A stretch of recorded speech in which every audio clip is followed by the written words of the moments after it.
성경 구절을 쓰시는 분들의 숫자가 많이 줄어들었어요. 이유가 있죠. 5월 초 중순 가족들 간의 행사나 모임도 많고 또 바깥 나들이도 많은 그런 시기여서 바쁘셔서 그랬을 줄로 짐작이 됩니다.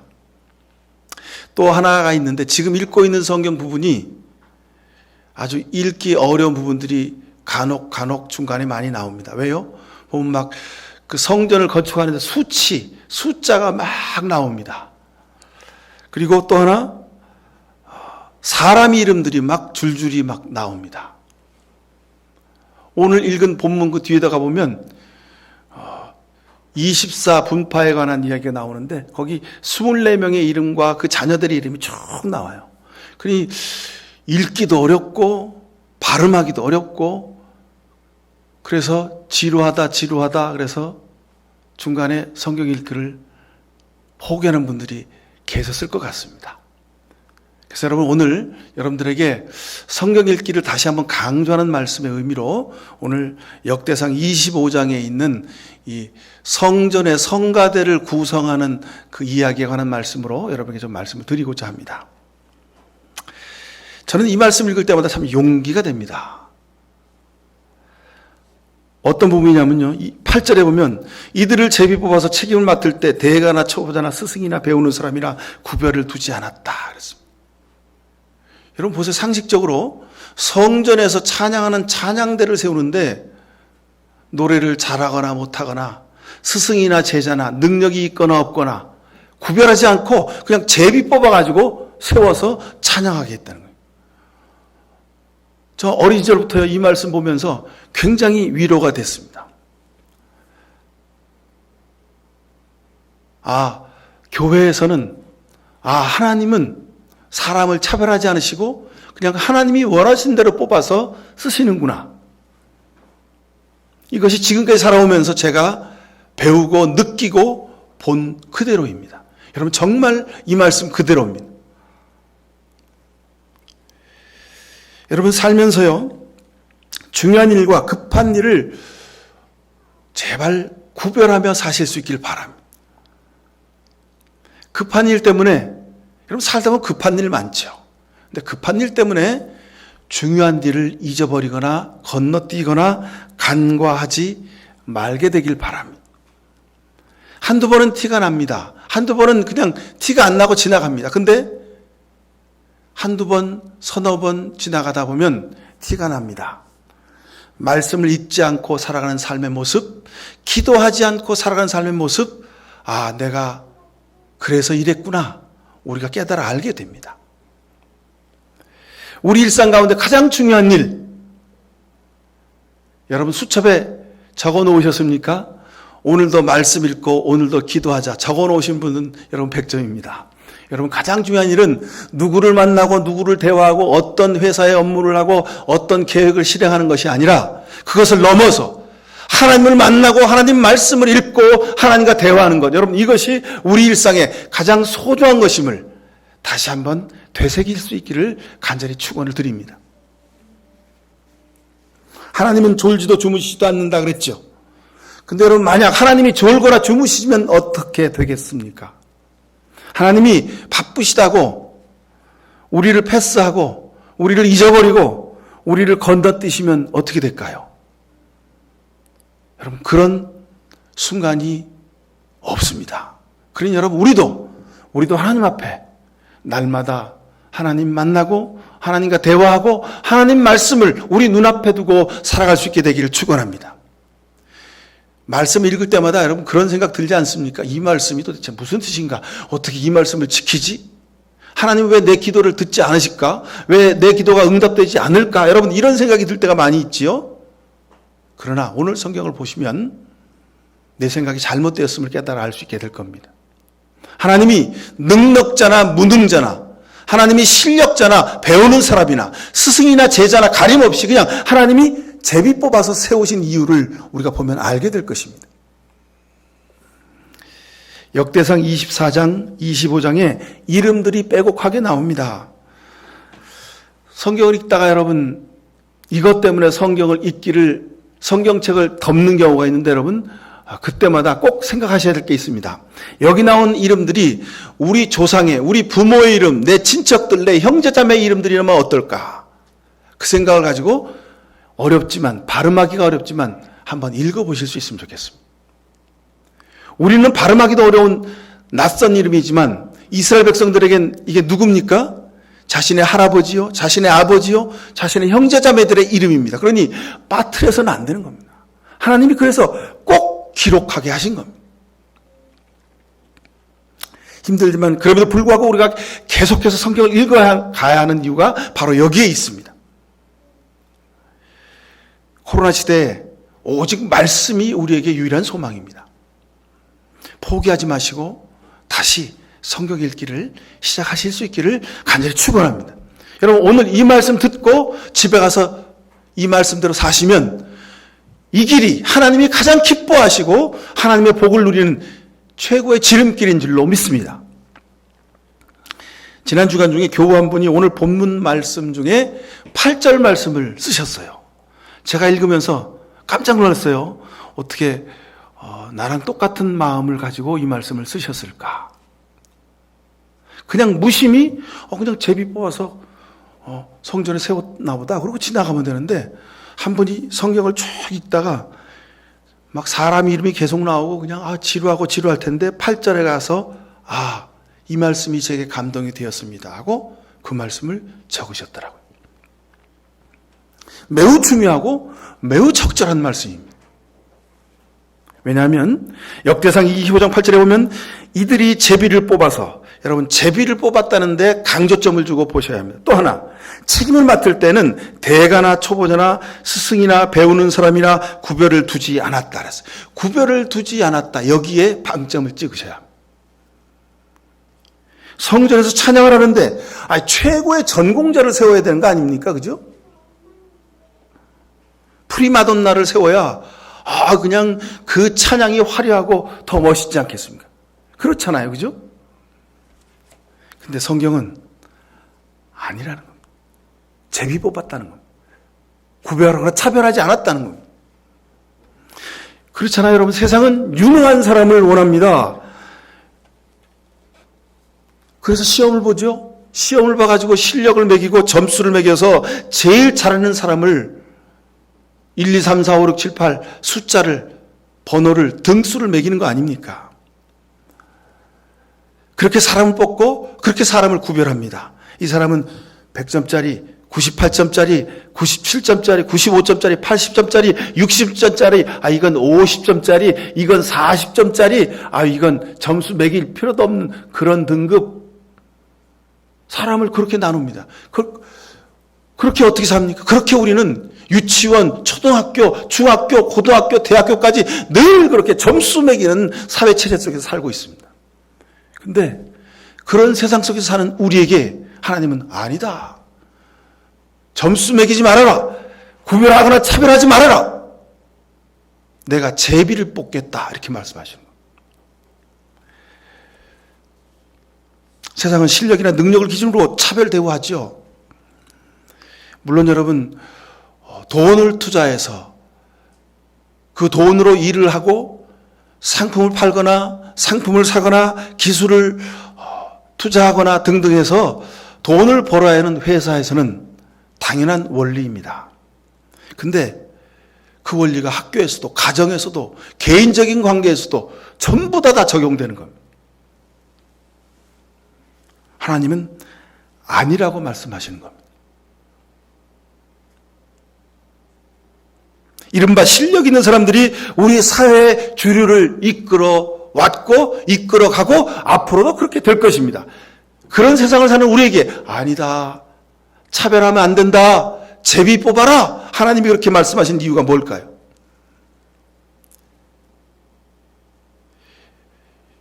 성경 말씀이 혹시 시대에 뒤떨어진 말씀 아닐까요?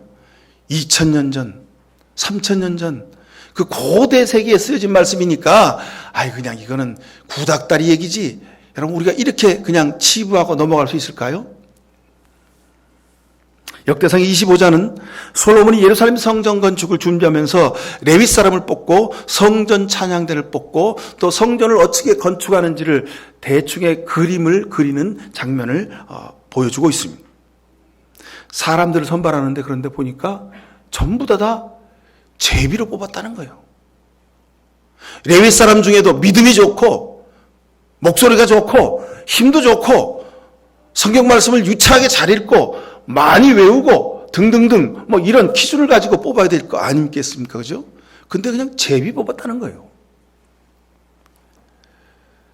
제비를 뽑는 방법, 이건 성경에 일관된 하나님의 일하시는 방식입니다. 이게 도대체 뭘까? 제비 뽑기는 두 가지의 의미가 있습니다. 첫째는 하나님이 하신다는 뜻입니다. 사람이 제비는 뽑으나 일을 작정하기는 여호와께 있다 그랬습니다. 작정한다는 말은 일을 계획하고 나중까지 이룬다 그런 뜻입니다. 잠언 16장 33절의 말씀이죠. 사람이 제비를 뽑지만 좋은 길, 옳은 길, 성공하게 하시는 분은 하나님이심을 잠언은 우리에게 여러 곳에서 강조하고 있습니다. 시편 37편 4절에서 6절까지도 이렇게 고백합니다. 여호와를 기뻐하라. 저가 내 마음의 소원을 이루어 주시리로다. 너에게를 여호와께 맡기라. 저를 의지하면 저가 이루시고 내 의를 빛같이 나타내시며 내 공의를 정오의 빛같이 하시리로다 그랬습니다.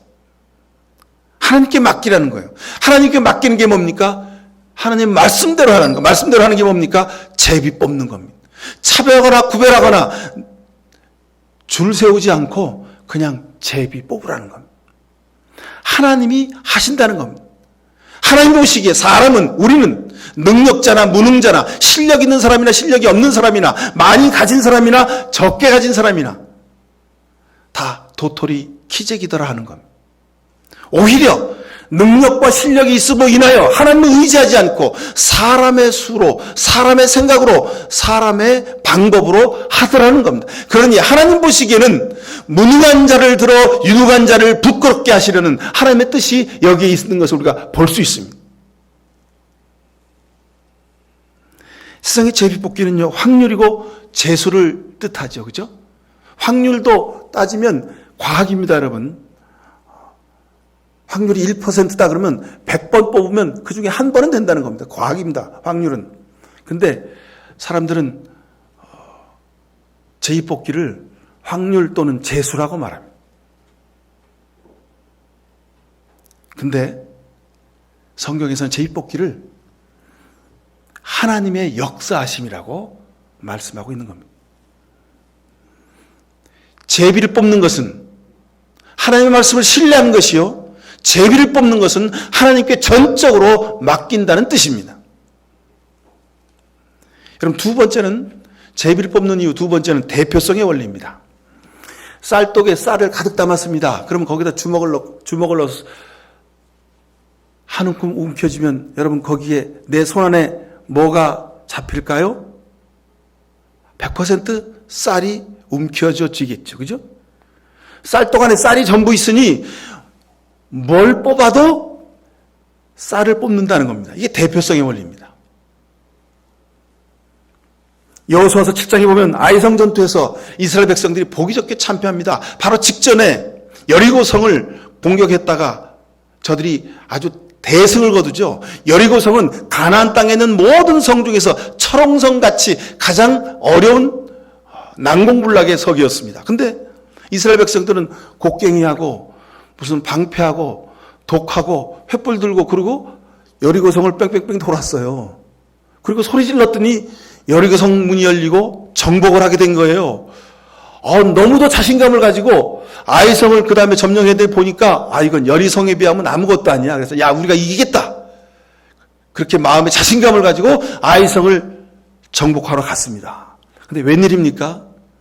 쫄딱 망했습니다. 도망왔습니다. 하나님 이게 어쩐 일입니까? 모세가 하나님 앞에 기도했더니 하나님께서 너희 중에 내 말에 불순종하고 죄 지은 사람이 있다 말씀하시는 겁니다. 누굽니까? 그랬더니 불러 세워라. 12지파의 사람들 다 불러 세웁니다. 그래가지고 제비를 뽑습니다. 주사위를 던졌다 그랬어요, 성경에. 주사위를 던졌더니 유다 지파가 뽑혔어요. 유다 지파 중에서 또 제비를 뽑았더니 세라 가문의 삽디가 뽑히고 그 다음에 또 했더니 삽디의 손자 갈미의 아들인 아간이 주사위 던져서 뽑혔어요. 제비 뽑아서 뽑힌 거예요. 아간이 뽑혔어요. 근데 아니나 다를까 아간이 무릎 꿇고 모세 앞에서 죄를 자복합니다. 제가 신할 땅에 외투한 벌과 등등등 금은보화를 제 텐트 밑에 그 밑에서 감췄습니다. 가서 파보니까 그대로 있는 거예요. 하나님의 심판을 받죠.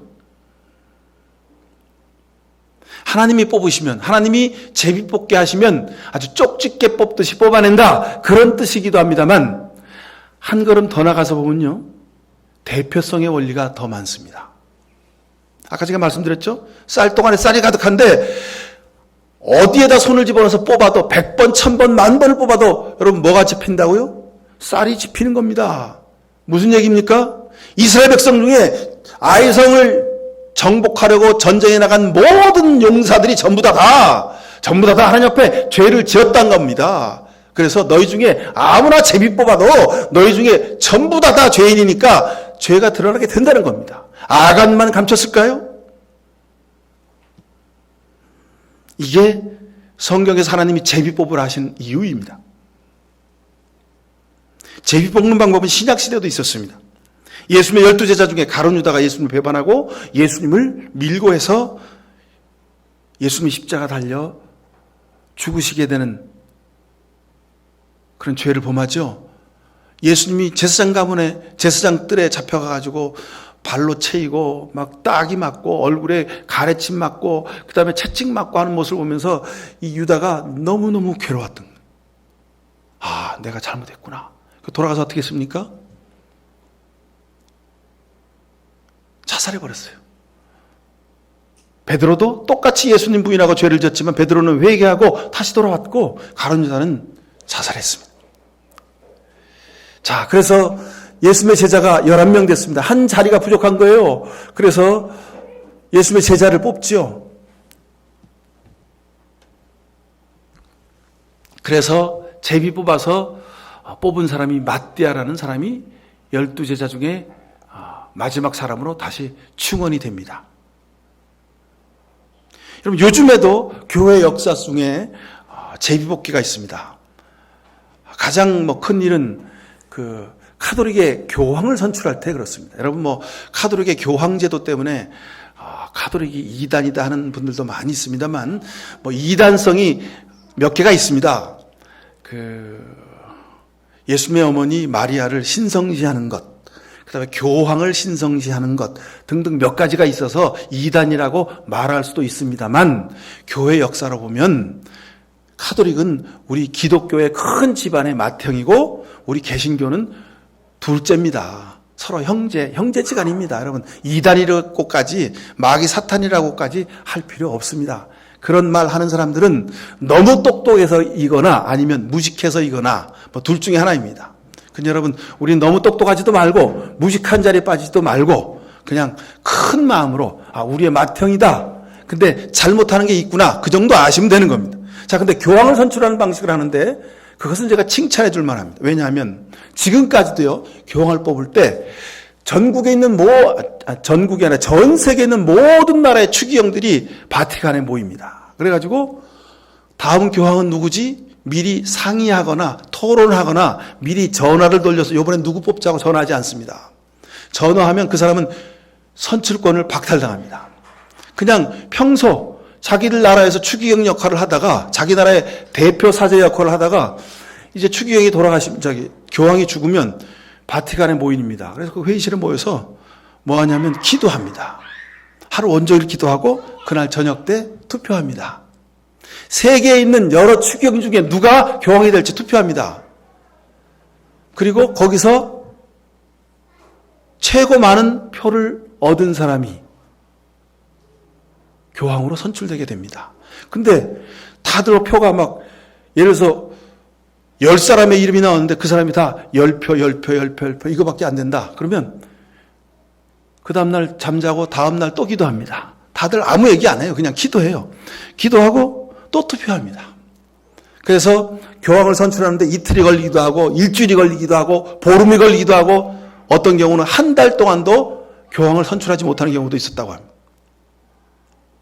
제비를 뽑는 거예요. 하나님의 뜻을 묻는 거예요. 하나님, 누가 교황이 되면 좋겠습니까? 기도하고 이름을 적어내는 거예요. 그냥 제비 뽑는 거예요. 여러분, 이렇게 하나님의 선택하심은 분명하고 특별합니다. 제비 뽑기는 하나님의 선택하심의 방법입니다. 하나님이 일하시는 방법입니다. 하나님은 한 번 선택하면 끝까지 그 선택을 물리지 않으십니다. 중간에 변하거나 달라지지 않습니다. 상황이 달라졌다고, 상대가 변했다고 하나님은 포기하거나 뒤돌아서지 않으십니다. 약속을 반드시 지키시는 분입니다. 하나님의 제비 뽑으시는 역사는 이것과 연관되어 있습니다. 하나님의 신실하심과 연관되어 있습니다. 자, 오늘 성경에 보면 하만이라는 이름이 나오죠. 해만이라는 이름이 나옵니다. 4절에 보면 해만 가문에는 해만의 아들인 이렇게 나옵니다. 그리고 6절 끝에도 보면 왕과 아삽과 여두둔과 해만의 지도를 받았다 이렇게 나옵니다. 해만이라는 이름이 나오는데 이 해만이라는 이름은요, 하나님을 전적으로 신뢰한다 그런 뜻입니다. 우리가 아멘하죠. 아멘. 아멘이라는 말과 연관되어 있는 단어이기도 합니다. 여러분, 좋은 승용차를 타면 라디오를 틀면 아주 소리가 기가 막히게 나오고 음악을 틀면 소리가 아주 멋있게 들리더라고요. 왜 그런가 그랬더니 스피커가 다르대요. 스피커가 어떤 스피커가 다르냐 그랬더니 하만사의 스피커를 단다는 거예요. 그러니까 세계적으로 유명한 승용차에 달린 스피커는요, 다 하만사의 스피커입니다. 근데 우리 교회에 있는 여기 서 있는 시커먼 저 스피커도요, 그냥 시커멓게서 그런데 저것도 하만 카돈사의 스피커입니다. 제가 교회를 지을 때 오늘 이 성경 본문의 말씀을 보고 하나님의 전에서 우리가 하나님 말씀 듣고 찬양을 듣는데 그냥 일반 스피커보다는 좀 좋은 스피커를 썼으면 좋겠습니다. 그랬더니 목사님, 이게 세계 최고입니다. 그러고 이거 갖다가 설치를 해주더라고요. 그래서 이 스피커를 달았습니다. 근데 이건 제 추측입니다만 성경에 나오는, 오늘 성경 본문에 나오는 이 하만이라는 이름과 요즘에 세계적인 오디오 컴퍼니의 하만이라는 이름과 같은 이름인지는 모르겠습니다. 근데 제가 보기에 발음이 비슷해서 여기서부터 시작된 게 아닐까 그런 추측을 해보기도 합니다. 자, 이건 제 해석입니다. 하여튼, 자, 하나님의 선택하심은 이렇습니다. 상대가 변했거나 포기하지 않으시고 약속은 반드시 지키십니다. 이것이 하나님이 일하시는 방식이고, 특별히 하만 가문의 사람들을 불러서 제비 뽑게 한 이유는 특별한 게 없습니다. 그냥 하나님이 저들을 뽑으신 겁니다. 제비 뽑으신 겁니다. 아브라함과 이삭과 야곱을 선택하신 이유도 여기 있습니다. 상처투성이요, 약점이 많고 성인 아이가 그 속에 몇 명이나 자리 잡고 있는 그들을, 정말 무저랭이 같은 그들을 하나님이 불러서 하나님의 선민으로 불러 세웠습니다. 믿음의 조상 되게 했습니다. 이유는 없습니다. 우리는 그냥 히브리서에 있는 말씀을 가지고 아브라함과 이삭과 야곱의 믿음이 좋았다 그러는데, 여러분, 우리가 믿음이 좋아야 얼마나 좋겠습니까? 아브라함의 믿음의 실체를 우리가 아시잖아요. 그죠? 자기 안 죽으려고 자기 부인을 자기 누이라고 거짓말한 존재가 아브라함입니다. 그렇게 본받을 만한 믿음이 못 됩니다. 그럼에도 불구하고 하나님이 아브라함과 이삭과 야곱을 세워서 믿음의 조상 되게 하셨습니다. 이유는 단 하나입니다. 하나님의 선택하심입니다. 하나님이 제비 뽑으신 겁니다. 선택받은 사람이 부족하고 연약하고 무능할지라도 선택한 하나님이 완전하심을 보이시기 위함입니다. 하나님은 전능하시다는 것을 보이기 위해서 하나님 무능한 우리를, 부족한 우리를, 연약한 우리를 불러 세우신 겁니다. 하나님의 제비 뽑으심의 역사하심이 바로 여기 있습니다. 내가 부족할수록, 내가 연약할수록 하나님의 능력이 빛나게 하시는 하나님의 계획이 있음을 믿고 감사하실 수 있기를 축원합니다. 당대 이집트 제국을 선택지 않으시고 이집트에서 종살이하던 히브리 노예 집단을 선택하신 이유가 여기 있습니다. 약한 자를 들어 강한 자를 부끄럽게 하시는 하나님의 계획하심이 여기 있습니다.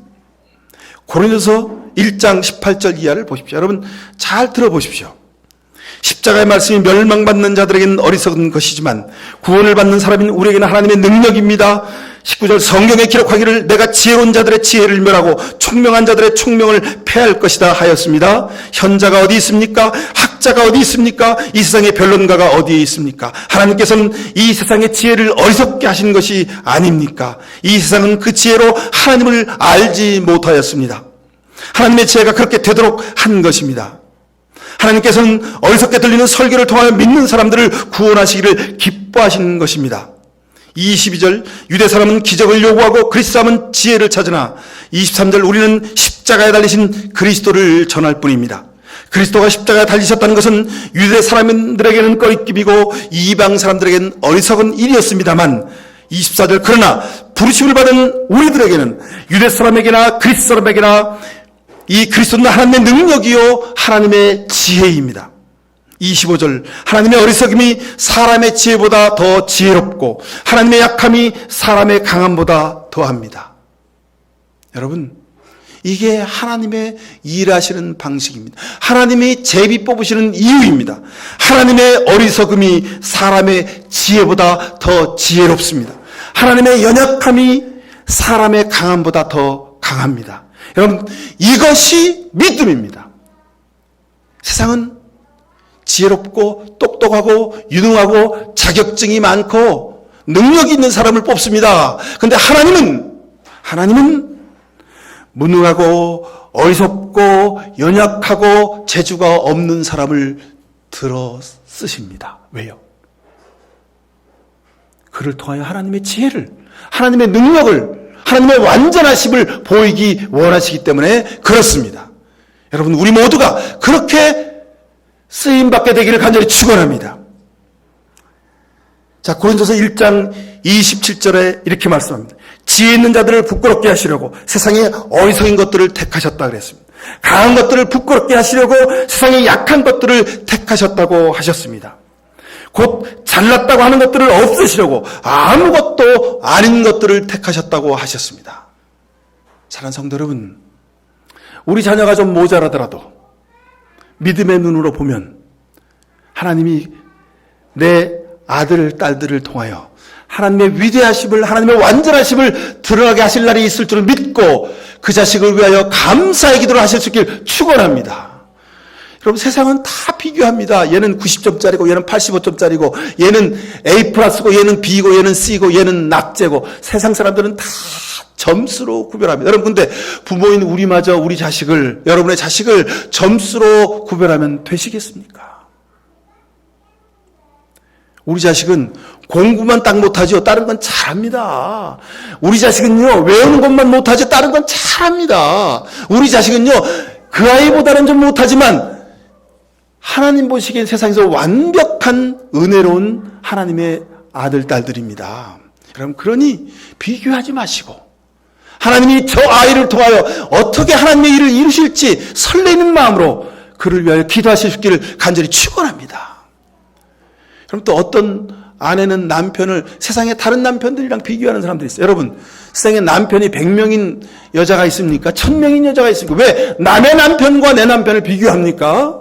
여러분 남편은 세상에 하나입니다. 내 남편은 하나입니다. 그러니 그 남편이 세상에서 가장 잘났고 가장 멋있고 가장 은혜롭고 가장 사랑스러운 존재임을 감사하며 기도하실 수 있기를 간절히 축원합니다. 물론 가만히 보면요 세상에 그 남자가 남편이죠. 그죠? 남자가 남편이고 세상에 많은 남자들이 부족합니다. 하여간 부족한 경우가 많이 있습니다. 여러분 기억하십시오. 그럼에도 불구하고 하나님이 그를 통하여 내게 하나님의 사랑을 전해 주시려고 하시는 겁니다. 내 아내를 통해 하나님의 사랑이 전달되는 겁니다. 내 아내가 아닌, 내 남편이 아닌 다른 사람을 통해 하나님의 사랑이 내게 전달됩니까? 거기에서 문제가 생기는 거죠. 예수님을 십자가에 못 박고 죽게 하신 이유가 바로 여기 있습니다. 못나고 부족하고 어리석인 우리를 부르시고 십자가의 은혜를 부어주신 것도 바로 이런 이유에 비롯한 것입니다. 그럼 어떤 경우에도 하나님을 의지하십시오. 어떤 경우에도 하나님 믿고 하나님을 기다리고 견디십시오. 반드시 하나님께서 이루어 주실 것입니다. 하나님의 일하시는 방식은 세상의 방식과 다릅니다. 하나님이 역사하시는 방식은 내가 예견하고 내가 계획한 방식과 다릅니다. 그러니 하나님 앞에 내 계획을 내려놓고 세상적인 방법을 내려놓고 온전히 하나님의 방법에 여러분 순종하실 수 있기를 간절히 축원을 드립니다. 기도하십시다. 사랑의 아버지 하나님, 우리가 부족합니다. 연약합니다. 모자랍니다. 어리석습니다. 무능할 때도 많습니다. 그러나 하나님이 우리를 들어 사용하심으로 우리를 통해 하나님의 능력이, 하나님의 사랑이, 하나님의 은혜가, 하나님의 권세가, 하나님의 완전하심이 보여지게 됨을 믿습니다. 주님, 우리를 사용하여 주옵소서. 우리 가정을 사용하시고 우리 자녀들을 사용하여 주옵소서. 우리의 일터를 사용하여 주옵소서. 주님, 우리가 세상에서 일하는 모든 삶의 모습 속에 비록 다른 사람들과 다른 회사와 다른 공동체와 비교해서 우리가 부족하고 연약하고 모자라고 작게 보일지라도 하나님이 우리를 들어 쓰시면 우리를 통하여 하나님의 완전하심이 보여질 수 있음을 믿습니다. 우리 일터를, 우리 회사를, 우리 인생을 들어 사용하여 주시옵소서. 이 나라의 민족을 들어 사용하여 주옵소서. 예수 그리스도 이름으로 기도하옵나이다. 아멘. 41년 전 이 땅에 무식하고 모자라고 부족한 사람들을 들어 대한민국의 민주주의 역사를 다시 세워주셨음을 감사합니다. 또 오늘날에도 이웃 국가의 고통과 아픔의 자리에 우리가 기도하며 저들을 위하여 도울 수 있게 하심도 감사를 드립니다. 공의의 하나님이 저들을 도우셔서 저들에게도 우리에게 주셨던 아름다운 민주화의 꽃을 피워낼 수 있도록 주께서 도와주심을 믿습니다. 오늘 시간 예배하면서 비록 내가 부족하고 무능하고 연약하고 어리석지만 그래도 우리를 선택하시고 우리를 부르셔서 주의 귀한 역사를 감당시켜 주시는 하나님 아버지의 귀하신 사랑과 비록 십자가에 매달려 죽지라도 억울하게 죽을지라도 죄 없이 죽을지라도 주님 말씀 앞에 순종하며 그 사명을 끝까지 감당한 예수 그리스도의 십자가의 귀하신 은총과 지금도 이 세상 살면서 세상을 본받지 아니하고 세상을 따라 살지 아니하고 오직 하나님 말씀을 따라 살기로 결단하는 이 시간 우리에게 성령의 복리를 주심이 사랑하는 저들의 자녀들과 가정과 땀 흘려 일하는 회사와 기업과 이 나라의 민족의 역사 위에 지금부터 영원히 함께하여 주시옵기만을 간절히 축원하옵나이다. 아멘.